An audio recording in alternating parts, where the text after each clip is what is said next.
یا مورتی ویل دا فرمایش می د جانان دے تور جوړ جوړو ما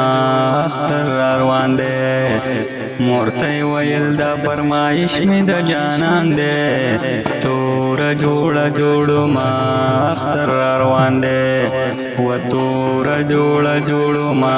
اختر روان دے او یا مرتبو یا شول رو رو شول مسکے پشنڈو سرو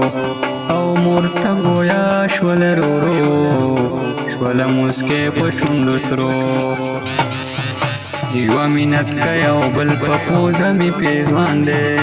تور جوڑا جوڑو ما اختر روان دے یہ مورتی ویل دا فرمایش می دا جانان دینو تور جوڑا جوڑو ما اختر روان دے